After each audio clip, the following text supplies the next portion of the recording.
ಕನ್ನಡ ಜಾಣರ ನಮಸ್ಕಾರ. ಸಾಕ್ಷಿ ಮಲ್ಲಿಕ್ ಅವರು ತನ್ನ ಹೆಕ್ಕಡವನ್ನ ಮೀಡಿಯಾ ಮುಂದಿಟ್ಟ ಮೇಲೆ, ಮೀಡಿಯಾಗೆ ತೋರಿಸಿದ ಮೇಲೆ ಸರ್ಕಾರ ಎಚ್ಚೆತ್ಕೊಂಡು ಇದ್ಯಾಕೋ ಎಲೆಕ್ಷನ್ಗೆ ದೊಡ್ಡ ಸಮಸ್ಯೆ ಆಗುತ್ತೆ ಅನ್ನೋ ಕಾರಣ ಅವರಿಗೆ ಮುನ್ಸೂಚನೆ ಬಂತು ಏನೋ ಗೊತ್ತಿಲ್ಲ, ವಾಸನೆ ಹೊಡಿತೇನೋ ಗೊತ್ತಿಲ್ಲ. ಆ ಬ್ರಿಜ್ಭೂಷಣ್ ಸಿಂಗ್ನ ಚೇಲನ ಕಿತ್ತಾಕಿದ್ದಾರೆ, ಒಂದು ರೀತಿ ಇದನ್ನೇ ಅಮಾನ್ಯ ಮಾಡಿದ್ದಾರೆ. ಇದರಲ್ಲಿ ಮಾಧ್ಯಮದ ಪಾಲೆಷ್ಟು, ಸರ್ಕಾರ ಈ ನಿರ್ಧಾರಕ್ಕೆ ಬರಲಿಕ್ಕೆ ಮೇನ್ ಸ್ಟ್ರೀಮ್ ಮಾಧ್ಯಮಗಳ ಪಾಲೆಷ್ಟು, ಸೋಷಿಯಲ್ ಮೀಡಿಯಾ ಪಾಲೆಷ್ಟು ನೋಡೋಣ. ಅದಕ್ಕಿಂತ ಮುಂಚೆ ನಮ್ಮ ಕನ್ನಡ ಜಾಣ ಒಂದು ಯೂಟ್ಯೂಬ್ ಚಾನಲ್ ಸಬ್ಸ್ಕ್ರೈಬ್ ಮಾಡ್ಕೊಳ್ಳಿ, ನಮಗೆ ಸಪೋರ್ಟ್ ಮಾಡಿ. ಮತ್ತು ಇದೇ ಡಿಸೆಂಬರ್ 28ನೇ ತಾರೀಕು ಬೆಂಗಳೂರಿನ ಆದಿಚುಂಚನಗಿರಿ ಸಮುದಾಯ ಭವನದಲ್ಲಿ ಮಹಾಕವಿ ಕುವೆಂಪು ಅವರ ಜನ್ಮದಿನ ಇರುತ್ತೆ. 28ನೇ ತಾರೀಕು ಇಡೀ ದಿನದ ಕಾರ್ಯಕ್ರಮ. ದಯವಿಟ್ಟು ನೀವು ಎಲ್ಲರೂ ಬನ್ನಿ. ಇದೇ ನಮ್ಮ ಕನ್ನಡ ಜಾಣರ ವೇದಿಕೆ ಮುಖಾಂತರ ಇರುತ್ತೆ. ಎಲ್ಲರೂ ಬನ್ನಿ ಅಂತೇಳಿ ನಾನು ನಿಮಗೆ ಸ್ವಾಗತ ಮಾಡ್ತಾ, ಇವತ್ತು ನೋಡಿ, ಸಾಕ್ಷಿ ಮಲ್ಲಿಕ್ ಅವರು ತನ್ನ ಎಕ್ಕಡವನ್ನು ಮೀಡಿಯಾ ಮುಂದಿಟ್ಟ ಮೇಲೆ ಏನೋ ಸರ್ಕಾರ ಎಚ್ಚೆತ್ಕೊಂಡು, ಆಕೆ ಕಣ್ಣೀರಿಗೆ ಕರಗಿಲ್ಲ ಅಥವಾ ಇವರೇನು ಗನಂದಾರಿ ಕೆಲಸ ಮಾಡಿಲ್ಲ, ಇವ್ರಿಗೆ ಎಲೆಕ್ಷನ್ ಗೊತ್ತು. ಎಲೆಕ್ಷನ್ ಭೂತ ಹತ್ರ ಬಂತಲ್ಲ, ಈ BJP ಗೌರ್ಮೆಂಟ್ ಮಾಡ್ತಿರೋದಲ್ವ, ಚುನಾವಣೆ ಗೆಲ್ಲೋದು, ಚುನಾವಣೆ ಮಾತ್ರಕ್ಕೆ ಸರ್ಕಾರ ಇದೆ, ಹೆಂಗೆ ಮಾಡೋದು ಅಂತ. ಮೋದಿಯವರು ಪ್ರಚಾರ, ಚುನಾವಣೆ ತಂತ್ರ, ಅದು ಬಿಟ್ಟರೆ ಬೇರೆ ಏನು ಮಾಡ್ತಾ ಇಲ್ಲ ಅವರು. ಅವ್ರಿಗೆ ಚುನಾವಣೆ ಭಯ ಆಗ್ಬಿಟ್ಟು ವಾಪಸ್ ತಗೊಂಡ್ರು. ಮತ್ತೆ ಇವ್ರು ನೋಡ್ತಾರೆ ಅಂದರೆ ಇವ್ರಿಗೆ ಇಷ್ಟು ಎಕ್ಕಡ ತೋರಿಸೋ ಲೆವೆಲಿಗೆ ಕಾಯ್ಕೊಂಡಿರ್ಬೇಕಾಯ್ತು. ಆ ಮಟ್ಟಕ್ಕೆ ಇವರು ಆಕೆ ಕಣ್ಣೀರು ನಿಮ್ಗೆ ಅರ್ಥ ಆಗಿಲ್ವಾ? ಈ ಮಾಧ್ಯಮಗಳೇನು ದೊಡ್ಡ ದೊಡ್ಡ ಪ್ರಚಾರ ಮಾಡಿಬಿಟ್ಟು ಸರ್ಕಾರವನ್ನು ಪ್ರಚಾರ ಹಾಕಲಿಲ್ಲ, ಅದನ್ನು ಮಾಡಿದೆ ಸೋಷಿಯಲ್ ಮೀಡಿಯಾಗಳು ಮತ್ತು ಕೆಲವು ಮಾಧ್ಯಮಗಳು ಮಾಡಿದೆ. ಇದೇ ಮೇನ್ ಸ್ಟ್ರೀಮ್ ಮಾಧ್ಯಮಗಳು ನಿಮ್ಮ ಸಾಮಾಜಿಕ ಬದ್ಧತೆಯನ್ನು, ವೃತ್ತಿಪರತೆಯನ್ನು ಇದನ್ನು ಅರ್ಥಕೊಂಡು ಜನಗಳ ಸಾಧಕ ಬಾಧಕಗಳಿಗೆ ಸ್ಪಂದಿಸಿದರೆ, ಅಂದರೆ ಆಳುವ ಸರ್ಕಾರಕ್ಕೆ ವಿರೋಧ ಪಕ್ಷವಾಗಿ ನೀವು ಕೆಲಸ ಮಾಡಿದರೆ ಇಂಥ ಎಷ್ಟೋ ಕೆಲಸಗಳಾಗ್ತವೆ. ನೀವು ಯಾವನಾದರೂ ಮಾಡ್ತಾ ಇದ್ದೀರಾ, ನಿಮ್ಮ ಆತ್ಮ ಮುಟ್ಕೊಂಡು ನೋಡ್ಕೊಳ್ಳಿ. ಸುಮ್ಮನೆ 9 ಗಂಟೆ ಬಂದ್ಕೊಂಡು ಒಳ್ಳೆ ಉಚ್ಚನಾಯ ಥರ ಕಿರ್ಚ್ಕೊಂಡಿರ್ಬೋದು. ಅವ್ನು ಯಾರು ಇನ್ನೂ ಸುವರ್ಣ ಚಾನಲ್ನ ಕುತ್ಕೊಂಡು ಕೆಲಸಕ್ಕೆ ಬಾರ್ದರೆ ವಿಚಾರಗಳನ್ನ ತನ್ನಗೆ ಬೇಕಾದಂಥ ಛಲಗಳ ಸುತ್ತಮುತ್ತ ಕೂರಿಸ್ಕೊಂಡು ಒಬ್ಬರು ಗೆಸ್ಟ್ ಅಂತ ಕರೆಸ್ಕೊಂಡು ಇವತ್ತು ಜನಗಳಿಗೆ ಅನ್ನಕ್ಕೆ, ಅರಿವೆಗೆ, ಸೂರಿಗೆ, ಬದುಕಿಗೆ, ವಿದ್ಯೆಗೆ ಯಾವುದಕ್ಕೂ ಬಾರದೇ ಇರುವ, ಬೆಂಕಿ ಹಚ್ಚುವ, ಒಡೆದಾಳುವ, ಕೋಮುದ್ವೇಷವನ್ನು ಕೆರಡಿಸ್ತಕ್ಕಂಥ ಡಿಬೇಟ್ಗಳಿಟ್ಕೊಂಡು ಮಾಡ್ತಾ ಇದ್ದಾರೆ ವಿನಃ ಮೇನ್ ಸ್ಟ್ರೀಮ್ ಮೀಡಿಯಾಗಳು ಈ ಕೆಲಸ ಮಾಡಲೇ ಇಲ್ಲ. ಇತ್ತೀಚೆಗೆ ಅವರೇ ಈ ಕೆಲಸ ಮಾಡಿದರೆ ಇಂಥ ಎಷ್ಟೋ ಸಮಸ್ಯೆಗಳು ಬಗೆಹರಿತವೆ. ನೋಡಿ, ಹಿಂದೆ ರೈತರು ಡೆಲ್ಲಿಯಲ್ಲಿ ವರ್ಷಾನುಗಟ್ಟಲೆ ಕೂತ್ಕೊಂಡ್ರು. ಅದೇ ಒಂದು ಗಣರಾಜ್ಯೋತ್ಸವ ದಿನ, ರಿಪಬ್ಲಿಕ್ ಡೇ ಏನಿತ್ತಲ್ಲ, ಅವತ್ತು ರೈತರ ಮುಖ್ಯ ಆಗ್ತೀನಿ ಅಂತ ಹೇಳಿದಾಗ ಅಲ್ಲಿ ಏನಾರು ಹುಳುಕನ್ನ ಕಾಯ್ತಾ ಇದ್ರು, ಏನಾರು ಕೆಡಕಾಗ್ಲಿ. ರೈತರ ನೋವನ್ನ ರೈತರಿಗೆ ಯಾವತ್ತೂ ಸ್ಪಂದಿಸಿಲ್ಲ ಇವರು, ಅವ್ರ ಗೋಳಿಗೆ ಸ್ಪಂದಿಸಿಲ್ಲ ಇವರು. ರೈತರು ಆ ಒಂದು ಸಭೆಯಲ್ಲಿ ಏನಾರು ಕೆಡಕಾಗ್ಲಿ, ಅದು ದೊಡ್ಡ ನ್ಯೂಸ್ ಆಗಲಿ ಅಂತ ಹೇಳಿ ಕಾಣ್ತಾ ಇದ್ರು. ಅದರಲ್ಲಿ ಅವನು ಯಾರೊಬ್ಬ ಖಾಲಿಸ್ತಾನ್ ಬಾವುಟ ಆರಿಸ್ತಾ ಅಂತೇಳಿ ಅದನ್ನ ಆರಿಸಿಲ್ಲ. ಕೊನೆ ಇವರೇ ಬೆತ್ತಲಾದ್ರು ಬಿಡಿ, ಅದು ಬೇರೆ ಪ್ರಶ್ನೆ.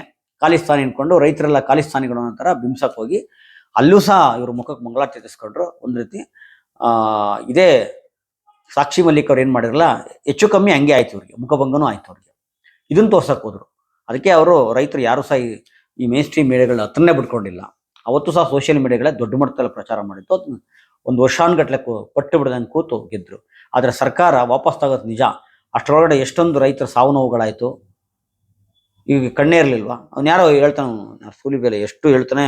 ಏನು ಹೇಳ್ತಾರೆ ಅಂದರೆ, ಮೋದಿಯವರು ಎಷ್ಟು ಸ್ಪೀಡಲ್ಲಿ ಇದ್ದಾರೆ ಅಂದರೆ, ಇವ್ನು ಏನೊಂದು 10 ವರ್ಷದಲ್ಲಿ ಮಾಡಬಹುದು ದೊಡ್ಡ ಕೆಲಸಗಳಂತ ಅನ್ಕೊಂಡಿದ್ದಲ್ಲ, ಇವ್ನು ಕನಸಿತ್ತಂತೆ. ಇವ್ನು ಕನಸು ಯಾವುದೋ ಗೊತ್ತಿಲ್ಲ, ಎಂತ ಕನ್ಸ್ಕೊಂಡಿದ್ದ ಗೊತ್ತಿಲ್ಲ. ಆ ಕನ್ಸ್ಗಳನ್ನ 6 ತಿಂಗಳಲ್ಲಿ ಫುಲ್ಫಿಲ್ ಮಾಡ್ಬಿಟ್ರು ಅಂತ. ಇಷ್ಟೊಂದು ಸ್ಪೀಡಾಗಿರುವ, ಫಾಸ್ಟ್ ಆಗಿರುವ ಮೋದಿಯವರು ರೈತರನ್ನ ಯಾಕೆ ವರ್ಷಗಳ ಕೂರಿಸ್ಕೊಂಡಿದ್ರು? ಈ ಹೆಣ್ಮಗು ಇಷ್ಟೊಂದು ಎಕ್ಕಡ ಮಾಧ್ಯಮವನ್ನು ಇಟ್ಟು ಧಾರಾಕಾರವಾಗಿ ಕಣ್ಣೀರು ಹಾಕುವಂಥ ಬೇರೆ ಕ್ರೀಡಾಪಟುಗಳು ತನ್ನ ಪದಕಗಳನ್ನು ಪ್ರಧಾನಮಂತ್ರಿಯ ಮನೆಯ ದಾರಿಯಲ್ಲಿ ಇಡುವ ಪರಿಸ್ಥಿತಿ ಗಂಟೆ ಯಾಕೆ ತಂದ್ಕೊಂಡ್ರು ಸ್ವಾಮಿ? ಉಚಿತ ಕೆಮ್ಮಿದಕ್ಕೆಲ್ಲ ಪುಸ್ತಕಂತ ಓಡೋಗ ಅಂತವ್ರು, ಸ್ಪಂದಿಸೋ ಅಂಥವ್ರು, ಟ್ವೀಟ್ ಮಾಡೋ ಅಂಥವ್ರು, ಇದಕ್ಯಾಕೆ ಸ್ಪಂದಿಸಲಿಲ್ಲ? ಇದನ್ನ ಈ ಮೀಡಿಯಾಗಳು ಈಗ ಚುನಾವಣೆ ಬರ್ತಾ ಇದೆ. ಇವತ್ತು ಮೀಡಿಯಾಗಳಲ್ಲಿ ಏನು ಚರ್ಚೆ ಆಗಬೇಕು ನಿಮ್ಗೆ ಗೊತ್ತಿದೆ. ಇದೇ ಕ್ರಿಕೆಟ್ ವರ್ಲ್ಡ್ ಕಪ್ ಏನಾರು ಇದ್ದಾಗ, ಇನ್ನು 1 ತಿಂಗಳು ಅಥವಾ 2 ತಿಂಗಳು ವರ್ಲ್ಡ್ ಕಪ್ ನಡೆಯುತ್ತೆ ಅನ್ನುವಾಗ ಮಾಧ್ಯಮದಲ್ಲಿ ಕೂತ್ಕೊಂಡು ಪ್ರತಿದಿನ ಇಷ್ಟು ವರ್ಷದಲ್ಲಿ ಇಡೀ ಕ್ರಿಕೆಟ್ ಇತಿಹಾಸ ಯಾರ್ಯಾರು ವರ್ಲ್ಡ್ ಕಪ್ ಹೊಡೆದ್ರು, ಎಷ್ಟು ಹೊಡೆದ್ರು, ಅದ್ರ ಬಗ್ಗೆನೇ ಒಂದು ಗಂಟೆ ಅಥವಾ ಅರ್ಧ ಗಂಟೆ 1 ಗಂಟೆ ಎಪಿಸೋಡ್ಗಳು ಮಾಡ್ತೀರಾ. ವಿಶೇಷ ಕಾರ್ಯಕ್ರಮಗಳನ್ನ ತಿಂಗಳ ಗಂಟೆ ಮುಂಚೆ ಮಾಡ್ತೀರಾ. ಏನು ಇಡೀ ಕ್ರಿಕೆಟ್ ವಿಶ್ವ ಕ್ರೀಡೆ ಅಂತ ಹೇಳೋಕ್ಕಾಗಲ್ಲ, ಕೆಲವು ದೇಶಗಳು ಆಡ್ತಾರೆ ಅಷ್ಟೇ, ಅಥವಾ ಕ್ರಿಕೆಟ್ ಸೋತ ತಕ್ಷಣ ದೇಶ ಮುಳುಗೋಗ್ಲಿಲ್ಲ.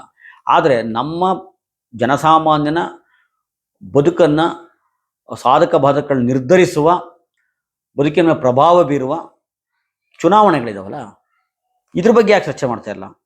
ಈಗ ಇನ್ನೇನು ಕೆಲವೇ ಸದ್ಯದಲ್ಲೇ ಚುನಾವಣೆ, ಮುಂದಿನ ವರ್ಷ ಚುನಾವಣೆ ಬರ್ತಾ ಇದೆ, ಲೋಕಸಭೆ ಚುನಾವಣೆ ಬರ್ತಾ ಇದೆ. ಮೋದಿಯವರು ಹೆಚ್ಚು 10 ವರ್ಷ ಆಡಳಿತ ಮಾಡಿದ್ದಾರೆ.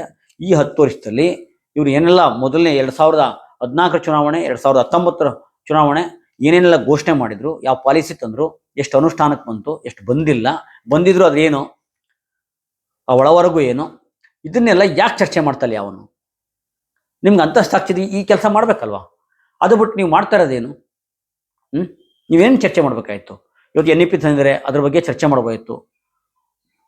ನೋಟ್ ಬ್ಯಾನ್ ಆದಮೇಲೆ ಏನೆಲ್ಲ ಪರಿಸ್ಥಿತಿ ಆಯಿತು, GST ಏನಾಯಿತು ಅಲ್ವಾ? ಮತ್ತು ನಿಮ್ಮ ಸ್ವಚ್ಛ ಭಾರತ್ ಇರ್ಬೋದು, ಈ ಬೇಕಾದಷ್ಟು ಸುಮ್ಮನೆ ಘೋಷಣೆ ಮಾಡ್ತಾ ಹೋಗ್ಬಿಟ್ರಲ್ಲ. ಕೊರೋನಾ ಇದ್ದಕ್ಕಿದ್ದಂಗೆ ಲಾಕ್ಡೌನ್ ಅಂತ ಹೇಳಿದ್ದು, ಅದರ ಪರಿಣಾಮಗಳೇನು? ಇದನ್ನೆಲ್ಲ ನೀವು ಈ 10 ವರ್ಷದಲ್ಲಿ, ಮತ್ತು ಮೋದಿಯವರು ತಂದಂಥ ಆಡಳಿತ 10 ವರ್ಷ ಕಮ್ಮಿ ಏನು ಅವಧಿ ಅಲ್ಲ, ಭಾಳ ದೊಡ್ಡ ಅವಧಿ. ಏನೆಲ್ಲ ಮಾಡಿದ್ರು ಆಯಿತು, ಒಳ್ಳೇದನ್ನ ಹೇಳಿ ಬೇಕಾರೆ, ಅಂದರೆ ಸಾಧ್ಯ ನೋಡೋಣ ಏನೇನು ಮಾಡಿದ್ದಾರೆ ಅಂತ ಹೇಳ್ಬಿಟ್ಟು, ಅದನ್ನಾದರೂ ಕುತ್ಕೊಂಡು ದಿವ್ಸಕ್ಕೆ 1 ಗಂಟೆ ಎಪಿಸೋಡ್ ಮಾಡ್ಬೋಯಿತ್ತಲ್ವಾ? ನಿಮ್ಮ ಕೆಲಸ ಅಲ್ವದು ಮಾಧ್ಯಮದವರು, ಅದೇನೂ ಮಾಡ್ತಾ ಇಲ್ಲ ನೀವು. ಅದು ಬಿಟ್ಟು ಯಾವನ ಅಜಿತ್ ಹನುಮಕ್ಕನವರು ಯಾರೋ ಕೂರಿಸ್ಕೊಂಡು ಒಂದಷ್ಟು ತಮ್ಮ ಚಾನಲ್ಗಳನ್ನೇ ಪ್ರಶ್ನೆ ಕೇಳೋಕೆ ಕೂರಿಸ್ಕೊಂಡು ಹೆಂಗೆ ಬೇಕು ಹಿಂಗೆ ಕೇಳ್ಕೊಂಡು, ಯಾರಾದರೂ ವಿರೋಧವಾಗಿ ಕೇಳಿದರೆ ಅವ್ರನ್ನ ಎಡಿಟ್ ಮಾಡಿ ತಮ್ಮ ಮೂಗಿನ ಏನು ಮಾತ್ರ ಅದನ್ನು ಮಾತ್ರ ಎಡಿಟ್ ಮಾಡಿ ಹಾಕ್ತಾ ಹೋಗ್ತೀರಾ. ಈಗ ಮೊನ್ನೆ ರೀಸೆಂಟೇ ನೋಡಿ, ಆ ಪೇಜಾವರ ಸ್ವಾಮಿಗಳು ಕೂರಿಸ್ಕೊಂಡಿದ್ರು. ಆ ಮನುಷ್ಯ ಎಷ್ಟು ಶತಮೂರ್ಖ ದಡ್ಡನ್ ಥರ ಮಾತಾಡ್ತಾರೆ ಅಂದರೆ, ಒಳ್ಳೆ ಅವಿವೇಕಿ ಥರ, ಒಂದು ರೀತಿ ಎಡಬೆಡಂಗಿ ಥರ ಮಾತುಗಳಾಡ್ತಾ ಇರ್ತಾರೆ. ಹಿಂದಿನ ಸ್ವಾಮಿ ವಿಶ್ವೇಶ್ವರ ತೀರ್ಥ ಇದ್ರಲ್ಲ, ಅವರು ಅಷ್ಟೇ ಬಾಬರಿ ಮಸೀದಿ ಬೀಳಲಿಕ್ಕೆ ಅವರೇ ಕಾರಣರ, ಒಂದು ರೀತಿ ಕೋಮುಗಲಭೆ ಆಗಲಿಕ್ಕೆ. ಇವತ್ತು ಅವ್ರು ಸದೋದ್ಮೇಲೆ ಇವ್ರು ಏನು ಬಂದಿದ್ದಾರೆ, ಅವ್ರ ಹೆಸರು ಗೊತ್ತಿಲ್ಲ ನನಗೆ ಏನು ಅಂತ ಹೇಳ್ಬಿಟ್ಟು, ಅವರೆಲ್ಲ ಬರೀ ಎಡಬಿಡಂಗಿ ಹೇಳಿಕೆನೇ ಕೊಡ್ತಾ ಇರ್ತಾರೆ. ಒಂದ್ಸಲ ಹೇಳ್ತಾರೆ ಬ್ರಾಹ್ಮಣರ ಹೆಣ್ಮಕ್ಳು ಬೇರೆ ಜಾತಿಯವರು ಮದುವೆ ಆಗಬಾರ್ದು ಅಂತ, ಮತ್ತು ಹಿಂದೂ ನಾವೆಲ್ಲ ಒಂದು ಅಂತಾರೆ. ಅದು ಹೆಂಗಪ್ಪ ಆಗುತ್ತೆ? ಹಿಂದೂ ನಾವೆಲ್ಲ ಒಂದು ಅಂತೆ, ಬ್ರಾಹ್ಮಣ ಹುಡುಗಿ ಬೇರೆ ಮದುವೆ ಆಗ್ಬಾರ್ದಂತೆ. ನೀವು ಸನ್ಯಾಸಿಗಳ್ರಿ, ನಿಮ್ಗೆ ಯಾಕ್ರಿ ಮದುವೆ ಚಿಂತೆ? ಅವ್ರು ಇಷ್ಟ ಬಂದ್ರೆ ನಾಕ್ತಾರೆ, ಬಿಡ್ತಾರೆ, ಅವ್ರು ಇಷ್ಟ. ಅದು ಮದುವೆ ಅನ್ನೋದು ಖಾಸಗಿ ವಿಚಾರ. ನೀವ್ಯಾಕೆ ಅದ್ರ ತಲೆ ಕೆಡ್ಸ್ಕೊತೀರ? ಪಾಪ ನೀವು ಸನ್ಯಾಸಿಗಳಲ್ವಾ ನೀವು ನಿಜ ತಾನೆ, ಸನ್ಯಾಸಿಗಳು ತಾನೆ, ಮತ್ತು ನಿಮ್ಗೆ ಯಾಕ್ರಿ ಆ ಚಿಂತೆ? ನೀವು ಆಧ್ಯಾತ್ಮ ಅದು ಇದು ಬೋಧನೆ ಮಾಡ್ಕೊಂಡಿರಿ ಮತ್ತೆ. ಪಾಪ ಈಗ ಯಾರ ಕೇಳ್ತಾರೆ, ರಾಮನ ದೇವಸ್ಥಾನಕ್ಕೆ, ಅಯೋಧ್ಯೆ ರಾಮನ ದೇವಸ್ಥಾನಕ್ಕೆ ದಲಿತರನ್ನ ಪೂಜೆ ಮಾಡೋಕೆ ನೀವು ಅವಕಾಶ ಕೊಡ್ತೀರಾ ಅಂತ. ಅದಕ್ಕೆ ಹೇಳ್ತಾನೆ ಇವ್ರು ಕೇಳ್ತಾರೆ, ಇವರು ಆಗ ದಲಿತ ಸಂಘಟನೆಗಳಿಗೆ ಬ್ರಾಹ್ಮಣರ ಅಧ್ಯಕ್ಷರು ಮಾಡ್ತಾರೆ ಅಂತ. ಆರಾಮಾಗಿ ಮಾಡ್ಬೋದು, ದೊಡ್ಡ ಕೆಲಸನ ಮಾಡಬಾರ್ದು ಅಂತ ಏನಿಲ್ವಲ್ಲ, ಅದು ಮಾಡ್ತಾರೆ. ಇವ್ರಿಗೆ ಗೊತ್ತಿಲ್ಲ, ದಲಿತ ಸಂಘರ್ಷ ಸಮಿತಿಯ ಉಚ್ಛ್ರಾಯ ಸ್ಥಿತಿಯಲ್ಲಿ ಇತ್ತಲ್ಲ, ಆ ಚಳುವಳಿ ನಡೀತಲ್ಲ, ಬರೀ ದಲಿತರಲ್ಲ, ದಲಿತೇತರು ಸಹ ಅದರಲ್ಲಿದ್ದರು. ಭಾಳ ಜನ ದಲಿತೇತರು ಕೆಲಸ ಮಾಡಿದ್ರಲ್ಲಿ, ಇದನ್ನು ಗೊತ್ತೇ ಇಲ್ಲ ಅವ್ರಿಗೆ. ಮತ್ತು ಅವನ ಅಜಿತ್ ಹನುಮಕ್ಕನವ್ರು ಕೇಳೋದು ನೋಡಬೇಕು ನೋಡಿ, ಎಲ್ಲದಕ್ಕೊಂದು ಕ್ವಾಲಿಫಿಕೇಶನ್ ಇದಿರುತ್ತೆ. ಅವ್ರು ಮಾತ್ರ ಮಾಡಬೇಕು, ಜಡಿ ಕೆಲಸ ಮಾಡಬೇಕು. ಹೌದಪ್ಪ, ಅದು ಓದಿರ್ತಾರೆ, ಯಾರು ಬೇಕಾದ್ರೂ ಓದ್ಬೋದು, ಯಾರು ಬೇಕಾದ್ರೂ ಡಾಕ್ಟರ್ ಆಗ್ಬೋದು, ಓದ್ಬೇಕಷ್ಟೇ. ಇಲ್ಲೂ ಅಷ್ಟೇ, ನೀವು ಹೇಳುವ ಆಗಮಶಾಸ್ತ್ರ ಮತ್ತೊಂದು ಇದೆಯಲ್ಲ, ಇದನ್ನು ಯಾರು ಬೇಕಾದ್ರೂ ಕಲ್ತ್ಕೊಂಡ್ರೆ ಅವಕಾಶ ಕೊಡ್ತೀರಾ ಒಂದು. ಮತ್ತು ಎರಡನೇದಾಗಿ ಇದೇ ಪೇಜಾವರ ಸ್ವಾಮಿಗಳು ಹೇಳೋದು, ಇಲ್ಲ ಹೆಂಗಪ್ಪ ಅಂದರೆ ಮೊದಲಿಂದಲೂ ಯಾರ್ಯಾರು ಏನೇನು ಮಾಡ್ಕೊಬಂದಿದ್ರು ಆ ಕೆಲಸನ ಅವರೇ ಮಾಡಬೇಕು, ಬೇರೆಯವ್ರು ಮಾಡಬಾರ್ದು. ಅದು ನಿಮಗೂ ಅನ್ವಯಿಸುತ್ತಲ್ವಾ? ಅಂದರೆ ಇಂಡೈರೆಕ್ಟ್ ನಾವು ಮಾತ್ರ ಪೂಜೆ ಮಾಡೋದು ನಮ್ಮ ಹಕ್ಕು, ಬೇರೆ ಯಾರು ಬರಬಾರ್ದು ಅಂತ. ಮತ್ತು ನೀವು ಪೂಜೆ ಬಿಟ್ಟು ಬೇರೆ ಕೆಲಸನೂ ಮಾಡಬಾರ್ದಲ್ವ? ಪೂಜೆಯನ್ನು ಬಿಟ್ಟು ಬೇರೆ ಕೆಲಸನೂ ಮಾಡಬಾರ್ದು. ನೀವು ಬ್ರಾಹ್ಮಣರು ಬಿಸ್ನೆಸ್ ಮಾಡಬಾರ್ದು, ಹಂಗಾದ್ರೆ ಪೂಜೆ ಮಾತ್ರ ಮಾಡಬೇಕು. ಸ್ಪೋರ್ಟ್ಸಿಗೆ ಬರಬಾರ್ದು. ಇವತ್ತು ಕ್ರಿಕೆಟಿಗೆ, ಇಂಡಿಯನ್ ಕ್ರಿಕೆಟಲ್ಲಿ ಎಷ್ಟು ಜನ ಯಾರು ಅಂತ ಸ್ವಲ್ಪ ಹಂಗೆ ಕಣ್ಣಾಡಿಸಿ ನೋಡೋಣ ಅಲ್ವಾ? ಬಿಸ್ನೆಸ್ ಮಾಡಬಾರ್ದು, ಸರ್ಕಾರಿ ಕೆಲಸಕ್ಕೆ ಬರಬಾರ್ದು, ಸ್ಪೋರ್ಟ್ಸಿಗೆ ಬರಬಾರ್ದು, ರಾಜಕಾರಣಕ್ಕೆ ಬರಬಾರ್ದು, ಯಾವುದೇ ಕಲೆ ಏನಕ್ಕೂ ಬರಬಾರ್ದು, ಬರೀ ಪೂಜೆ ಮಾತ್ರ ಮಾಡ್ಕೊಂಡಿರ್ಬೇಕಪ್ಪ. ಇದ್ರೆ ನೋಡೋಣ. ಮತ್ತೆ ನೀವು ಮಾತ್ರ ಎಲ್ಲ ಕಡೆ ಇರಬಾರ್ದಂತೆ, ಬೇರೆಯವ್ರು ಮಾತ್ರ ಬರಬಾರ್ದಂತೆ ಹೇಳ್ತಾರೆ. ಒಂದೊಂದಕ್ಕೊಂದು ಕ್ವಾಲಿಫಿಕೇಶನ್ ಇರುತ್ತೆ. ಆಯಿತು ಅಜಿತ್ ಹನುಮಕ್ಕನವರೇ, ನಾನು ಅವತ್ತು ಒಂದ್ಸಲ ಇದೇ ಪ್ರಶ್ನೆ ಕೇಳಿದ್ದೆ, ಈಗಲೂ ಕೇಳ್ತಾ ಇದ್ದೀನಿ.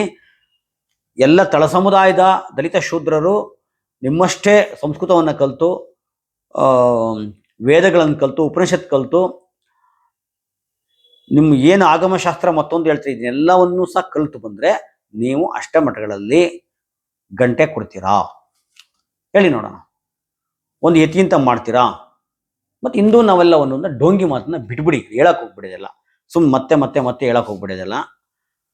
ಮತ್ತು ಮಾಧ್ಯಮಗಳು ನಾನು ಹೇಳ್ದಂಗೆ ಇದನ್ನು ಚರ್ಚೆ ಮಾಡಬೇಕು. ಈ 10 ವರ್ಷದಲ್ಲಿ ಆದಂಥ ಸರ್ಕಾರ ತಗೊಂಡಂಥ ನಿರ್ಧಾರಗಳು, ಪಾಲಿಸಿಗಳು, ಅದರಿಂದ ಸಮಾಜದ ಮೇಲೆ ಏನು ಪರಿಣಾಮ ಬೀರುತ್ತೋ, ಒಳ್ಳೇದು ಬೀರುತ್ತೋ, ಕೆಟ್ಟದ್ದು ಬೀರುತ್ತೋ, ಇದನ್ನು ದಿನಕ್ಕೊಂದು ಎಪಿಸೋಡ್ ಮಾಡಿ ಅದು ತಜ್ಞರನ್ನ ಕೂರಿಸ್ಕೊಂಡು ಚುನಾವಣೆ ಬರೋವರೆಗೂ ಮಾಡ್ಬೋದು. ಅದೇ ಬಿಟ್ಬಿಟ್ಟಿದ್ದ ಕೆಲಸಕ್ಕೆ ಬರೆದವ್ರು ಮಾಡೋದು ಪ್ರಯೋಜನ ಇಲ್ಲ. ಇವತ್ತು ಸಾಕ್ಷಿ ಮಲ್ಲಿಕ್ ಅವರ ವಿಚಾರದಲ್ಲಿ ಮೇನ್ ಸ್ಟ್ರೀಮ್ ಮೀಡಿಯಾಗಳು ಏನೂ ಮಾತಾಡಲಿಲ್ಲ, ಎಲ್ಲೋ ಇಲ್ಲೊಬ್ರು ಮಾತಾಡೋದು ಬಿಟ್ಟರೆ. ಆದರೆ ದೊಡ್ಡ ಮಟ್ಟದ ಧ್ವನಿ ಎತ್ತಿದ್ದು ಸೋಷಿಯಲ್ ಮೀಡಿಯಾಗಳೇ. ಸೋಷಿಯಲ್ ಮೀಡಿಯಾ ಇದೇ ಕೆಲಸ ಮೇನ್ ಸ್ಟ್ರೀಮ್ ಮೀಡಿಯಾಗಳು ಮಾಡಿದರೆ ಇನ್ನೂ ಒಳ್ಳೆಗಳ ಕೆಲಸ ಆಗುತ್ತೆ. ಸರ್ಕಾರ ಇವತ್ತು ನಿರ್ಧಾರ ತೊಗೊಂಡಿರೋದು ಚುನಾವಣೆ ಇದೇನೋ ಒಂದು ಚುನಾವಣೆ ಬೂತಕ್ಕೋಸ್ಕರ ಎದುರ್ಕೊಂಡು ವಿನಃ ಮತ್ತು ಇನ್ಯಾವ ಗನಂದಾರಿ ಕೆಲಸಗಳಲ್ಲ. ಸುಮ್ಮನೆ ಇವರು ಹೇಳೋದಷ್ಟೇ. ಬ್ರಿಜ್ಭೂಷಣ್ ಸಿಂಗ್ ನಾವು ಕೇಕೆ ಆಗ್ತಾನೆ, ಅವತ್ತು ಹೇಳಿದೆ ನಾನು ಕೇಕೆ ಆಗ್ತಾನೆ ಅಂತ ಹೇಳ್ಬಿಟ್ಟು, ನಾನು ಯಾರು ಏನೂ ಮಾಡೋಕ್ಕಾಗಲ್ಲ ಅಂತ. ಹಂಗೆ ಇವ್ರು ಏನೂ ಮಾಡೋಕ್ಕಾಗಲ್ಲ ಅಂತ ಹೇಳ್ತಾ ನನ್ನ ಮಾತು ಮುಗಿಸ್ತೀನಿ. ಇದೇ 28 ಡಿಸೆಂಬರ್ 29ಕ್ಕೆ ಆದಿಚುಂಚನಗಿರಿ ಸಮುದಾಯ ಭವನದಲ್ಲಿ ವಿಜಯನಗರದಲ್ಲಿ ದಯವಿಟ್ಟು ಎಲ್ಲರೂ ಸಹ ಬನ್ನಿ. ಮಹಾಕವಿ ಕುವೆಂಪು ಅವರ ಹುಟ್ಟಿದಬ್ಬಕ್ಕೆ ಸೇರೋಣ. ನಮಸ್ಕಾರ.